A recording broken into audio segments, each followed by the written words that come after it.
welcome back to Rise Camera Action. I'm your host as always, Geoff Gaudet. I'm joined with my friend Ryan from London. Ryan from London. This is our second attempt. I forgot to turn on the camera, which is good because he busted a gut laughing. I told him the name. It's Rise Camera Action, and then he's like, "It's still fantastic." It's hilarious to hear in spoken, but written you don't get it. But yeah, we were saying that I thought we had only known each other for 2 years, but it's been less time. It's been less 1 year, like nearly 1 year exactly. Yeah, we met on a music video set. Yeah, with the artist, hip hop artist, Korean hip hop artist Zior Park. Mm-hmm. Yeah, but yeah, time is flying during the COVID, right? Yeah, but at least it's better now. Like the restrictions and stuff are less in Korea. Yeah, I was only on that shoot for 1 day, but you got the privilege of doing the 2 days. I did do 2 days, yeah. But But actually, you stayed late as well with me. We were in that like forest bit. Yeah, they said they would send me like a cacao taxi, but we were filming on like a reclusive island. An island where we had to get a boat from this old man. Yeah. So I had to actually stay like until 3 a.m. just for the sound production team to drive me back to Seoul, even though I wrapped up like 11 p.m. But that was a fun shoot, wasn't it? Yeah, it was fun. And actually, it's probably one of the better and respected, like pay-wise. Yeah, for a music video, definitely. Yeah, that's actually kind of, I think we were talking a little bit a few weeks ago about like how like the quality of payment's gone down a lot. Yeah, it is a bit tough at the moment. Yeah, but I usually like it's. Anyways, it's like over 200 for a basic music video, but Zior Park paid us to. He actually contacted us directly. Yeah, that was a beautiful thing too. Yeah, that was nice. So there was no like agency getting involved. So it's none of the middleman. But yeah. So tell me about yourself. How long have you been an entertainer in Asia? Not just Korea. So I moved to China when I was 19. Mm-hmm. Oh my god, I can't believe my mum allowed me to go on a plane at 19. And in China I did my year abroad and I did some TV there. Yep. So that was nice, that was fun. Mm-hmm. And then in China is where I met all my Korean friends. Yeah. And they were like, come to Korea. And I was like, oh, okay. So, but I had finished my degree first. So finished my degree. I was kind of like, oh, I don't know what I should do. Maybe I should teach because I really like kids. I worked in a nursery. Mm-hmm. And then I came over to Korea in October of 2021. So like middle of the pandemic, staying in the hotel, own expense, everything. And actually, we have a mutual friend, Rihanna. Rihanna, yes. And I went to uni with her. And I was like, oh, I'm just looking for schools because I think I want to teach. Like, I like kids. And she was like, no, I think you should try like being an entertainer here. Yeah, well, you'd love one thing is dancing. Yeah, exactly. Yeah. Dancing. So yeah, when we were on the music video together, you were even like you were trying to get all of us in the music video, the foreign actors to do the Jesse's Zoom challenge.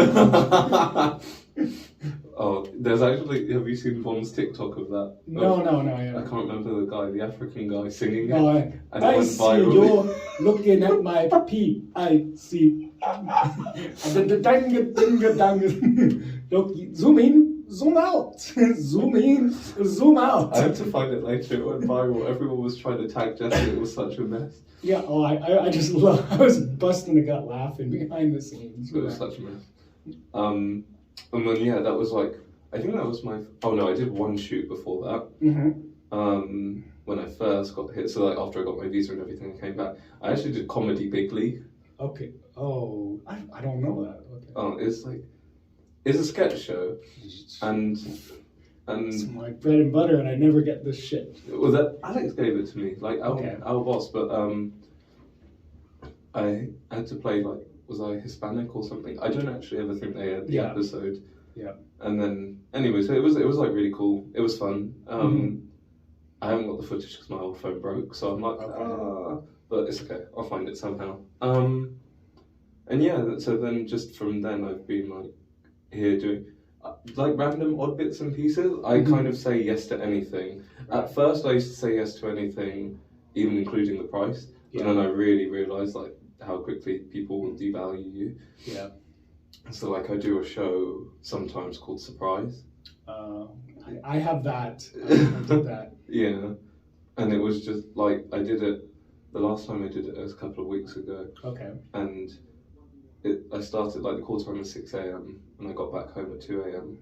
and I was like, this is just not okay. Right. And so I haven't done it since. Because the first couple of times I did it, I started at like 11.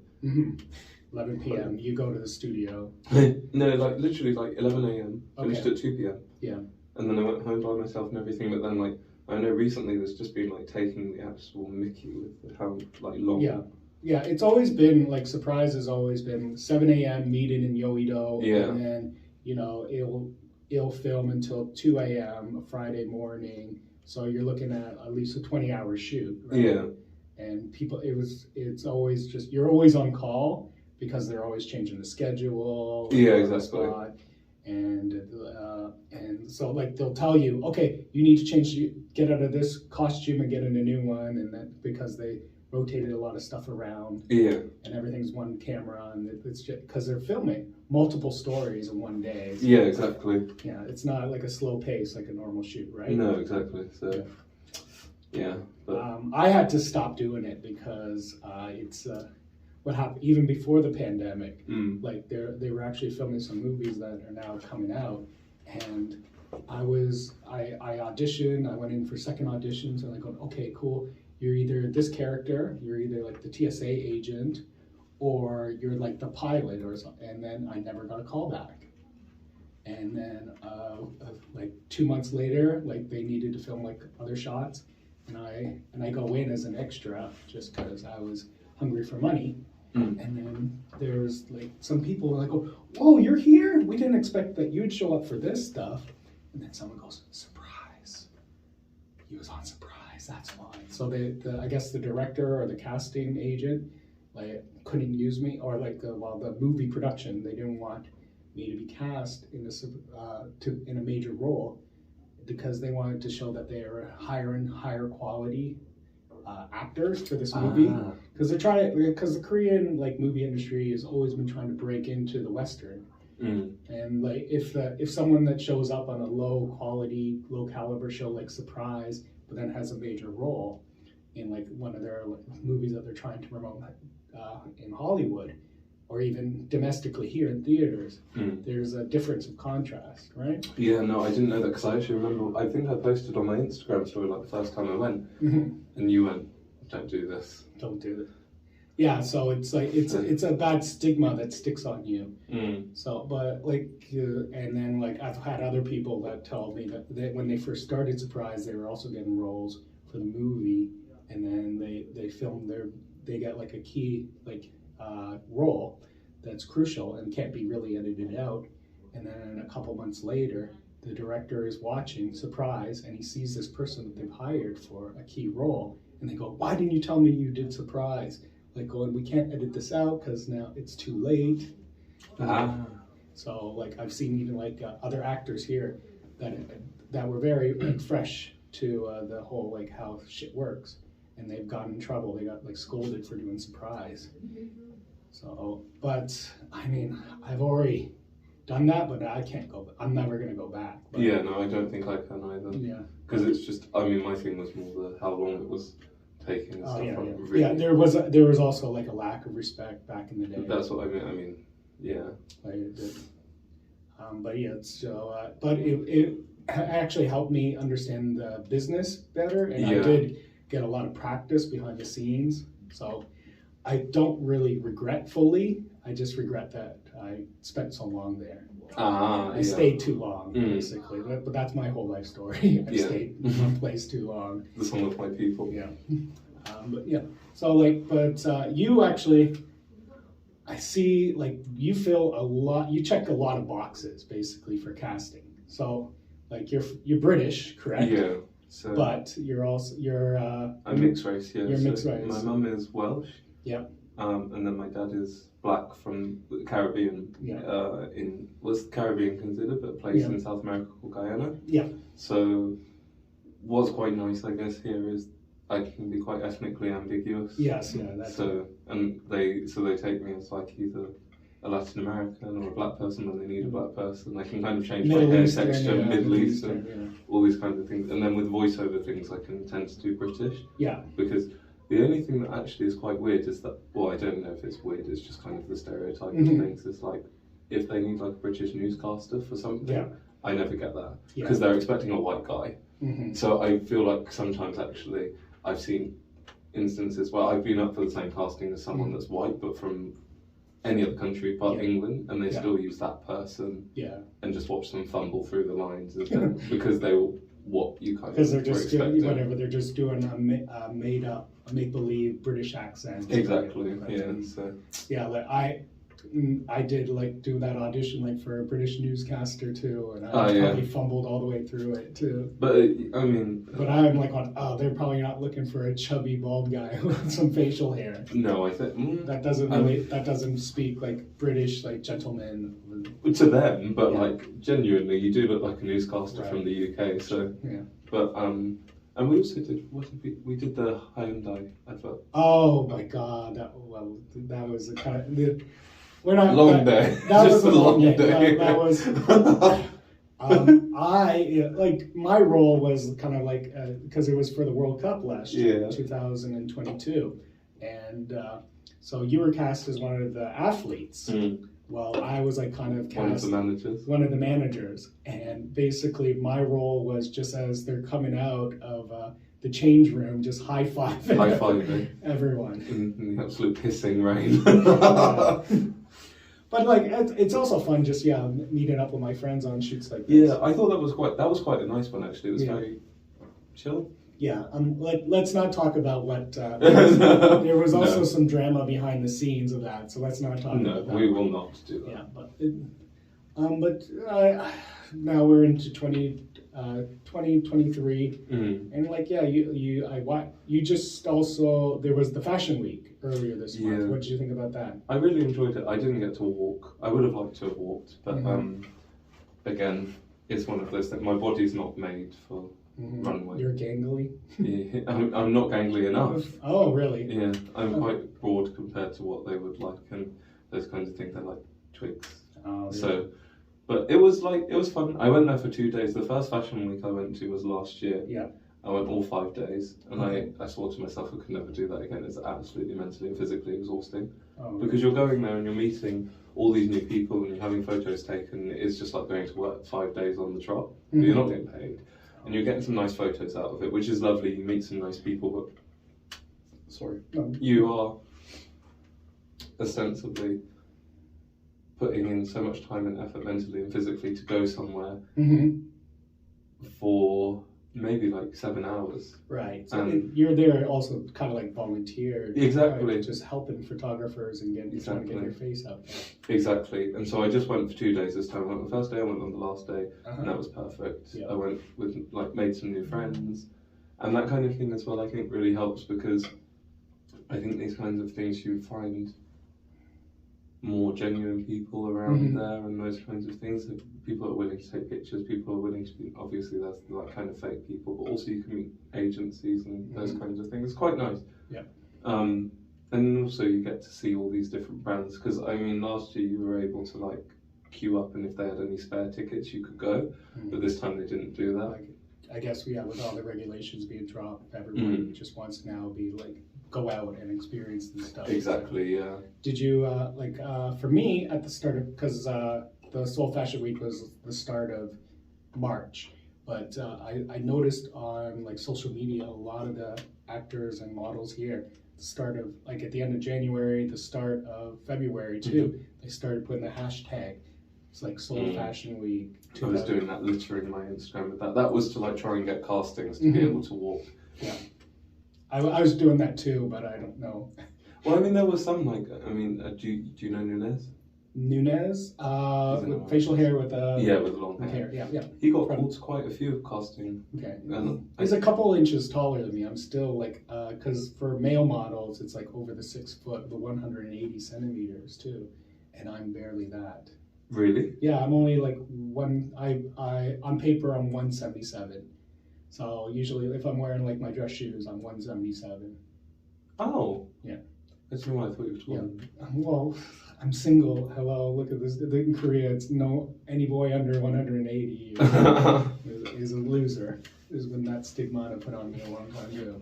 No, but yeah, I mean, it was all quite interesting. I mean, I enjoyed it. I think it's one of those things where it's like, you kind of see, you know, it's different in every year. Every day is different kind of thing. But, so you're just posing like with amateur photographers? Yeah, I think lots of them come to kind of build their portfolio as well, because essentially you're getting something for yourself, they're getting something for their self. And actually, I know quite a few people that end up in the end of those things. The photographers might call them later and say, "Oh, I need to build my portfolio a little bit more again. Can we do some collab shoots?" That kind of thing. So. I never considered that.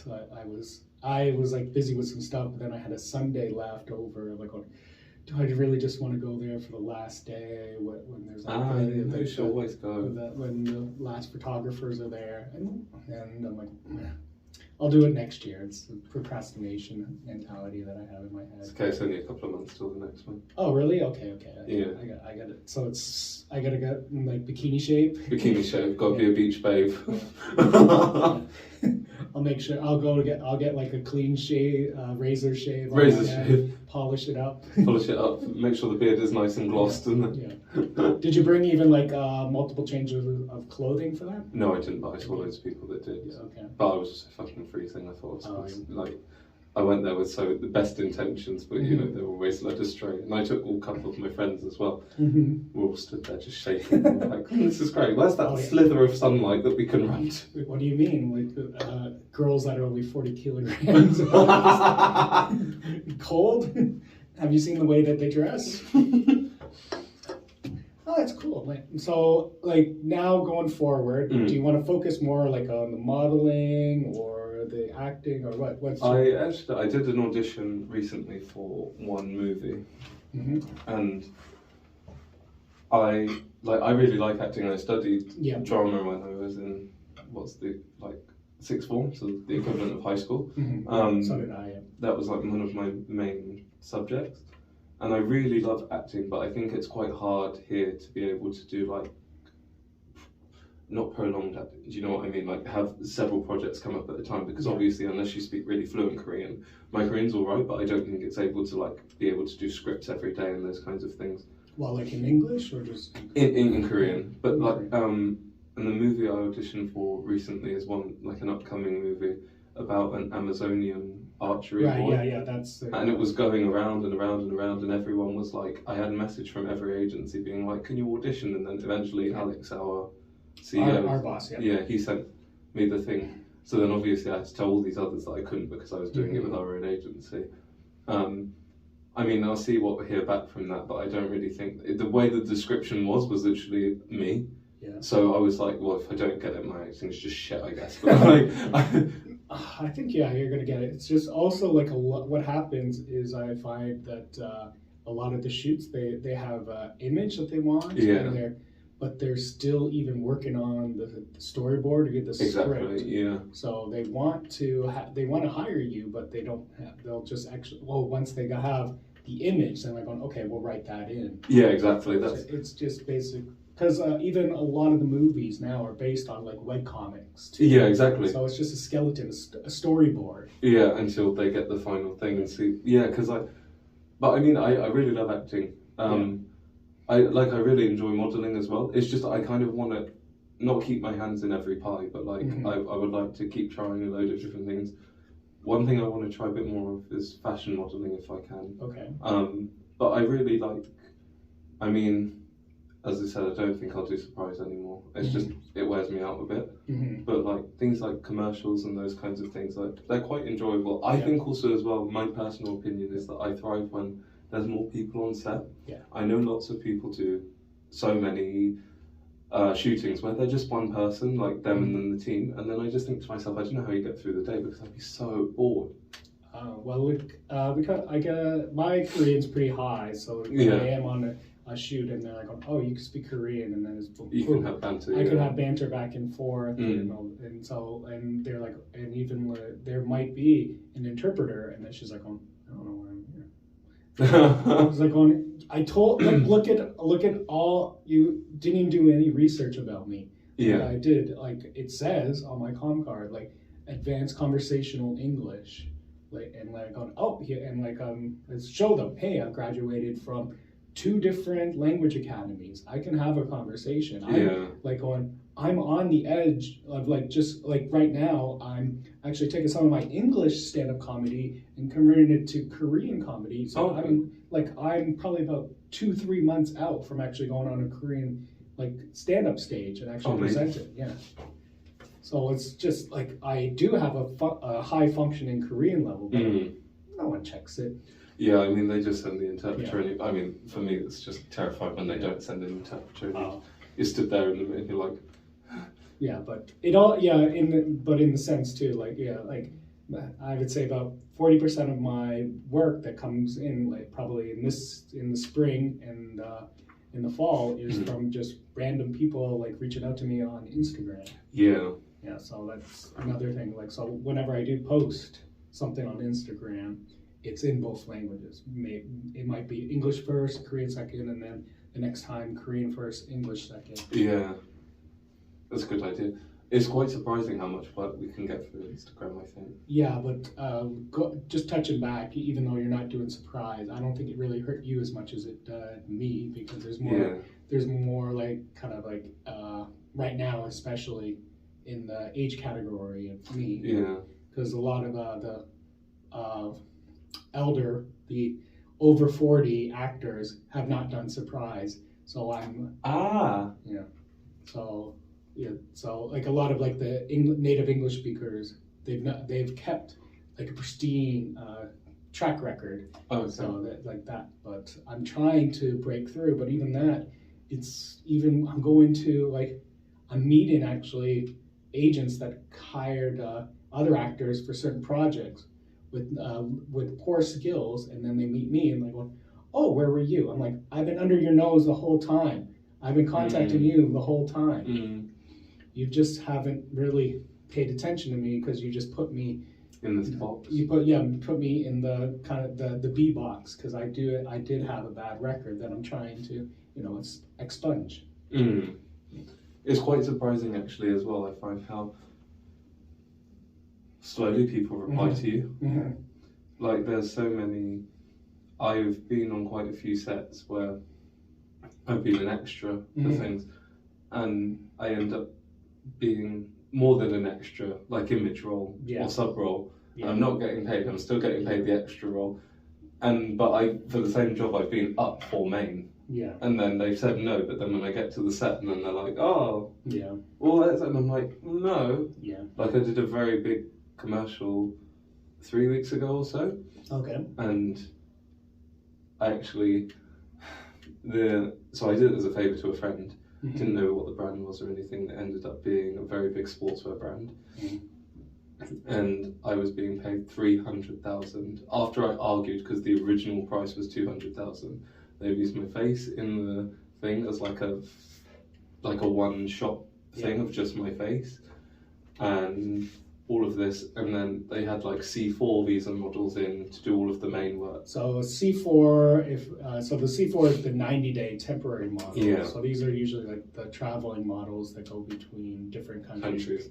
Well, we are E6, which is long-term entertainer visa. Yeah. So we're usually a year or more on that. So we stay in this field, the Korean market, for much longer. We're considered a domestic product. We're the domestic product. So the C4s would probably just be the fashion models. Yeah, exactly.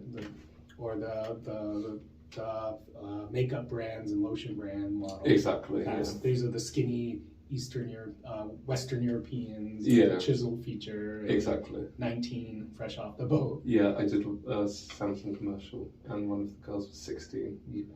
So she was literally, she turned 16. Her agency sent her over here for 3 months. Yeah. And she was like, it's wild. She was like, I'm having such a good time. And I was like, I'm glad that she's feeling that way, because it can be probably scary for someone that age. So, but she was lovely. Yeah. And also the thing is, they treat them quite well as well. I mean, to be fair, I've been quite lucky with the sets that I've been on that I've not been treated piss poorly. Yeah. I think there's been a couple of instances where, people just kind of haven't told me where or when I need to go somewhere, but in most situations I can kind of... Yeah. Well, just going back to the whole, you got paid poorly for this, even though you were a look model, like a fashion look model. Yeah. That's also what happens with the E6 too. We have to fight for our meals. Well, those C4 models, they're represented by larger agencies. Yeah, but so they actually their agency fights for the best pay, while we just. I still don't know how much of that pay they see though. It's quite interesting. Yeah, I don't know too. Like it might, it's probably written in the contract, their private contract. And exactly. And probably it's sent back to their home country agency too. Yeah, exactly. So there's kind of no. Yeah. It's just all. So it's a collaboration between agencies. Yeah. They share the talent gets probably 50%, and then the agencies split the other 50%. Yeah, probably. But it's also, I have like a friend that also is now doing a lot of modeling too, and he's given me like antidotes that he was up for a role, and he was getting like around like 4 million. Whoa. And then he actually went to a casting. Well, so yeah, he was up for a role for a casting for like a brand, and then. A few days later, he went to a casting, and the cameraman was there. And then the cameraman got the role. The cameraman said, "Oh, I was picked for the role," and the cameraman told him how much he was getting, and it was like 1/10 of the money. So he was getting like 400. Well, my friend, they were offering him 4 million. The cameraman, the less talented, the person that wasn't really aware of the whole environment, got 1/10 of that. So it's a little bit shady, but I've been trying to campaign on actually a lot of like the groups too, like as well to make sure that people know, hey, don't accept these low-paying jobs, especially just the people just spamming the like Facebook groups and Kakao groups about trying to get lots of people, and they're going, oh, students are okay. I'm like, no, they're not. But because I've like kind of like heroed this. I got recently invited to the secret, private, actors-only group where they share the rates and all that. And I'm like, going, ooh, they're getting this much? And like they hardly were, but because they're trying to establish this like high caliber quality for themselves, that everyone sticks to these high rates. Okay. But I'm sure there's even like in that there's people like that are kind of like, oh yeah, I'll agree, and then trying to underbid other people. Yeah, I kind of have a rate for every hour that I do. Yeah, and that's then a good thing. But then it does tend to be kind of if I know the brand, and if depending what kind of shoot it is, because I know that for a lookbook you can kind of get more. Sorry, I'm gonna sneeze. No worries. And kind of how much the ballpark should be of that. But then I know that music videos, the budget tends to not be high. It's just that maybe for the actors they don't have as much of a budget. But I'm quite lucky as well in the sense that because I dance and also he's a pretty good dancer. You should check it out. Do you want to actually do some plugs on your social media? My Instagram is rybrows.pdf, ryeBrows.pdf. And then that's me. And but you're also you do your dances on your Instagram. Yeah, they're all the Instagram reel. Yeah, everything I have is on my Instagram. Okay. I actually usually when I send an email, I'm like, everything is on my Instagram. Like, here's a little comp card, but if you need the full experience, that's my Instagram. But I like those kinds of things. I'm quite lucky. So like music videos, 9 times out of 10, I will be able to do them, and I can ask for a little bit more, a little bit less. But I also just try and keep the relationship really good with anyone really, because I understand that they're also trying to do a job and they're also trying to make a living, but at the same time they also then try and understand that I too am trying to do those kinds of things. And as long as I'm not disrespectful to anyone, and I feel like so far I've not been, I tend to get along, have quite a good rapport with people, and I do tend to be able to get a job. Like if you explain, like, listen, it is a good price, or like, I in the past I've like gotten this rate. Can you match that rate? They're usually compliant and they try to match it, or sometimes even like what they offer, like, oh, here's a roll. I'm like, I'm happy with that amount. However, there's a lot, my agency also takes a cut, so I won't get that actual amount. Can you bring it up this much money? So my agency takes their percentage, and then I actually get the amount that you're offering. Yeah. Yeah. I also try and do that as well, because obviously we've got to pay taxes and Yeah. everything, right? So if someone offers me something, I'll be like, look, can you pop a little bit more on? Yeah. Because like you've got to pay the tax, I've got to pay the tax. And then they're like, oh yeah, sure, that's fine, because they know at the end of the year they're going to get their tax back. Yeah. And it's like, I just want to make sure everything's nice and easy, all done compliantly, and we just make sure that that all goes through chill. Yeah, when I was doing Surprise, it was because I was getting the C4, you know, and like basically it was the temporary, but like I didn't have to do the taxes. But now that I'm on the E6, I want everything above the board and the taxes and all this stuff, because I'm hearing all these stories about like people that aren't paying the proper taxes, and then you show up to immigration and renew your visa, and boom, you're hit with a fine. Yeah. And that I'm even trying to tell even the students that are like going, oh, I want to just see my name in the credits. I'm like going, hey, if you get like you're gonna get busted when you try to renew your student visa too with a fine, because you're not supposed to be doing this types of work. The Ministry of Entertainment and Culture is just like the Ministry of Education. If you're not licensed to do work in that field, then you can't work in that. Exactly. Like I actually renewed my visa last week. Okay. I'm still here, so. I'm still here.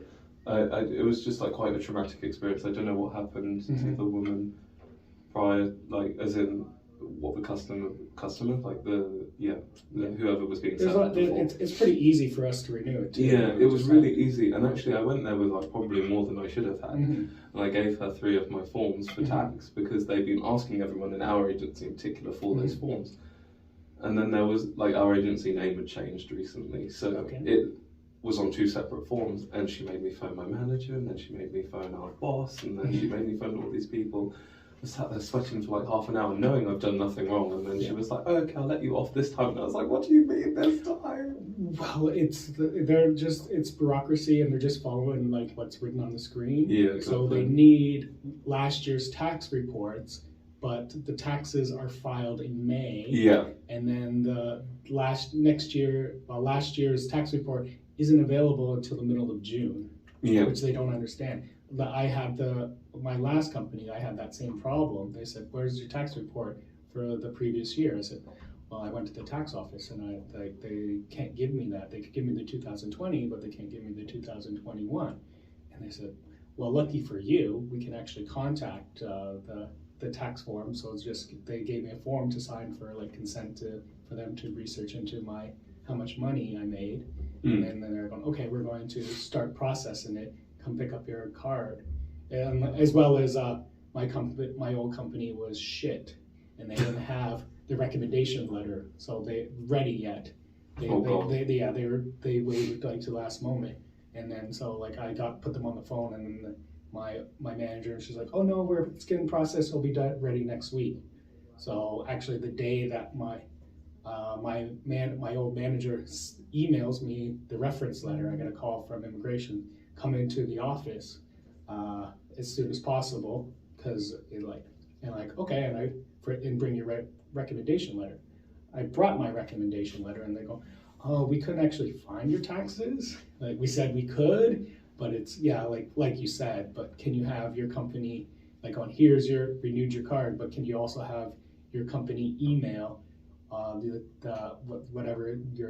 money that they sent? Like a list. Yeah, but they were very shady, so that's what I'm like, ooh. Yeah, got no shady. So that's actually why now I'm in that mentality. Have to do everything proper, make sure everything's exactly. Yeah, that's what I was like. I was like, I will not be in that situation, because especially there's been a couple of stories and instances from our company that I was just like, no. Well, it's our company. I don't want to torpedo them. I gotta renew my visa in 2 months. So no, I mean I think because they're doing everything amazingly. Yeah. But it's not our company. It's the people that were in it. Yeah, as well as there's the problem is there's also still some shady companies too. Yeah, I think if ever I say what agency I'm with, and everyone's like, I've heard they're really good, and I'm like, do you know what? Actually, they are. They are. And comparatively to the things that I've heard, like we get paid on time every month. There's always someone to contact. Like I trust them a lot. And then I hear some horror stories from other people, and they're like, "Oh, like I haven't spoken to my manager in like 5 months." I'm like, I speak to him on like a regular basis. Like, even the horror stories is that there's some actors that have to pay for like when they want some students that want to become actors too. When they reach out to these shady companies, they're going, okay, give us 2 million won. Oh my God! And we'll sign you. And then they take a high percentage, and then the next year they're like, oh, it's time to renew. You have to pay us again. Pay us again, or like. But our company is I treat like an equal. Always paid on time.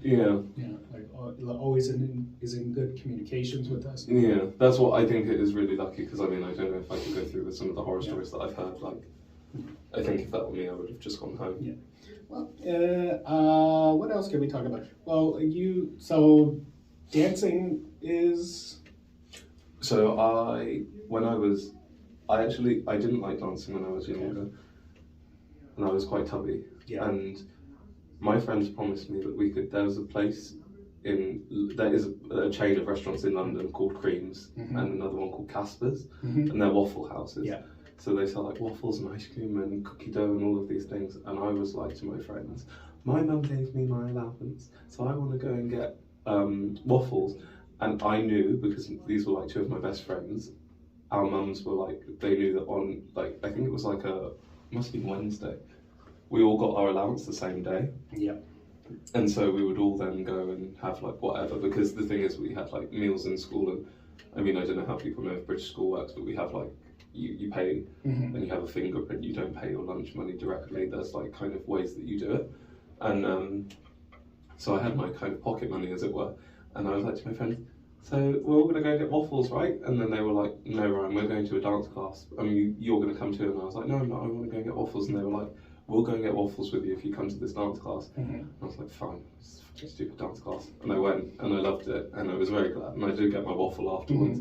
My parents were so surprised, but I always liked dancing, but it's just I wasn't good at it. But then obviously in school, then we had training, and then when I was, that was when I was what, 14. Then when I was 16, I joined the Royal Academy of Dance in London. Yeah, so I did ballet and contemporary dance every week, every Wednesday and every Sunday. And then also as well, I studied Chinese in school, so I was quite into K-pop, but my teacher, because we were so young, my teacher thought we were too impressionable, so we were only allowed to listen to K-pop that they had Chinese versions of. Okay. So like where there was XOM and XOK, we were only allowed to listen to XOM. So that we were still allowed to listen to our little K-pop nonsense, but it was in Mandarin, so that at least we'd learned some words. So we spent years doing that, and then we were doing those dances and things. Obviously then when I moved to China, I actually joined the international dance team. And those kinds of things were really fun. And then now I just kind of dance with my friends. Yeah. And I think next month actually I've got a job as a dancer, which I'm quite excited about, because I think that'll be my first like dancer job. Like I've danced on set, but never like choreography and something kind of pinpointed, which I think is quite exciting for me. And so that kind of thing. But also I think it's just like one of those things that not even just when you say you dance or you can dance or you will dance, it's one of those things that actually people get very excited about, because you can bring a lot of energy onto the set by doing that kind of thing, because it's like sometimes shoot can be really slow, really mundane, and if you get up and you move yourself a bit, you kind of wake yourself up. So I think that's quite nice. And also it's quite nice that it goes hand in hand with acting. Yeah. So like even like often what happens when there's like a new agency that for casting, we have to go to their office and do just like introduction. It's like it only takes like 5 minutes or so. Yeah. But do you try to also like get them to film you doing like a little dance move or something like that? Yeah, I tend to. I think I've got a couple of different videos, and I just have like a little 2 counts of 8 that I kind of just pull out. 1, 2, 3. Yeah, 6, 7, 8. 1, 2, 3, 4, 5, 6, 7, 8. And then it's all done. And then also like One thing that is funny though, I think, is because obviously when I say I dance, people don't expect like a 6-foot mixed race boy to have done ballet and contemporary dance. Yeah. So it's always hip hop. Yeah. So I've got these like deep dark footages of me attempting to do hip hop dance that I send to casting directors on occasion. They're like, "You're really good." I'm like, "Do you know what it is? I'm not awful at hip hop dancing. It's just that I don't like doing it." And so then I go, "But I've got these other videos." They're like, "No, this is enough. This is fab." I'm like, "Well, great."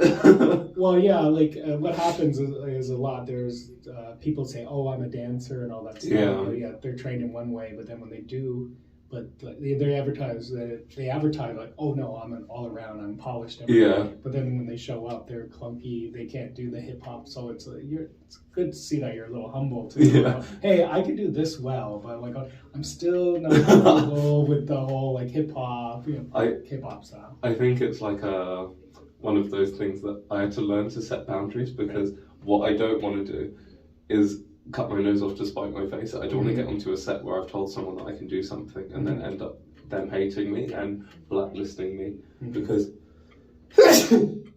sorry, there's a cat here. Yeah, sorry, I'm allergic to cats. Because my friend, also in our agency, he went to a shooting. He plays basketball very well, got a scholarship to go to university for it. And there was another girl that said she played tennis. And there was another girl that said she did gymnastics. Well, the girl that played tennis could just play tennis. Yeah. The girl that said she did gymnastics did when she was like 4. Yeah. And she was not a gymnast. Yeah. So there was a shooting that her segment was only supposed to take 2 hours, and it went 10 hours in because she was supposed to jump onto this like beam.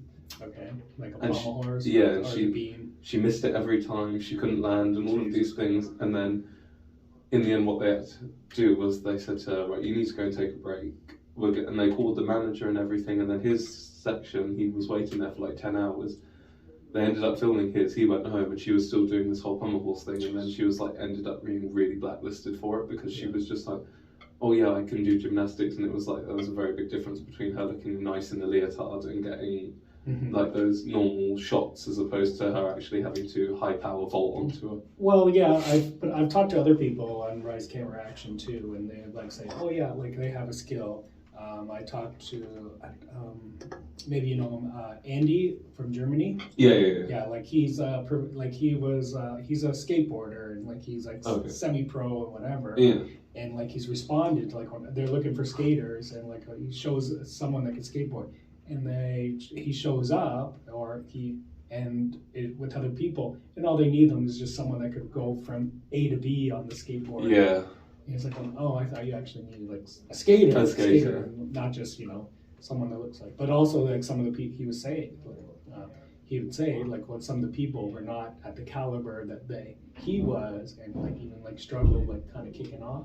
That's exactly why. I mean, I might be putting words in his mouth, but I've experienced that as well. So. Yeah, no, that's why I don't say that I can do a skill that I can, because also as well being mixed race, tall, there's lots of shoots involving basketball, right? I have told casting directors straight up to talk to Hassan, our friend, he's in our agency.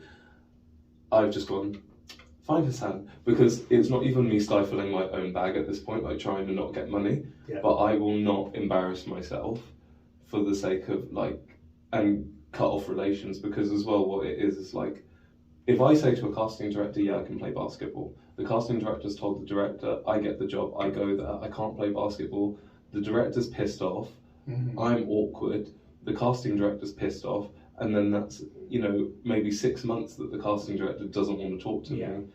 And I'm like, I'd rather not have this job and have like 5 smaller ones maybe from the casting director, because that's better for me than just lying and really fucking it up. Yeah. So that's just my personal opinion. I know some people might take it instead, but I yeah, it is that you don't want to cut your nose off to spite your face. Exactly. It's like you want to be honest and upfront. Exactly. If any bad presses or any presses could be bad press or good press. Exactly. So and then it would be like me being, "Oh yeah, I did like a biology GCSE, so." Someone wants a doctor on set and then I have to do something doctory. I'd be like, "Oh God, no, that's not, I can't do that." But you know, within my limit, I'll do what I can. Like if they're like, oh, can you play football? I'm like, yeah, I can play football, like not to a professional level, but I can. Can you play basketball? Yeah, I can. Like, what do you need of me? Yeah. Do you need tricks? Because I can't do tricks, but if you need me to just put it in the hoop and swing off the hoop, I can do that. Do you need this, that, the other? Like those kinds of things, if they're feasible, I can do them. I'll say yes, and I'll send a video. Can you swing a golf club? Yeah, I can swing a golf club. Like, those kinds of things, very much within my range limit. Yeah, but like there's always golf advertising. Like, I can't do it. But then, like, I've shown up just like, oh no, we don't need you. We just need you for a Look magazine, and like, so I mime it. Yeah. And like, because I'm trained as an actor, a little bit like a comedic actor with mime and like improv. Yeah, exactly. I go through all the steps, and they're going, no, you're a golfer. I'm like, no, I'm just imitating what I think a golfer, how a golfer would act. I'm like, I don't have the stance. I don't have, I don't have the power in my hips. But I can make it look it. I can fake it till I make it. Exactly. And that's and that's one of the most important things. So yeah, no. And then otherwise, it's like I just find this field so interesting. Yeah. Because I think what I'm quite lucky with is that obviously my friends that I graduated school with, so I did Chinese as my major, and loads of my friends did Chinese in economics, Chinese in this, Chinese in that, and now lots of them are working in banks, lots of them aren't even doing Chinese things related anymore. Yeah. Half of them aren't even in East Asia. I think most of them probably still in London working in banks, not using their Chinese and things like that.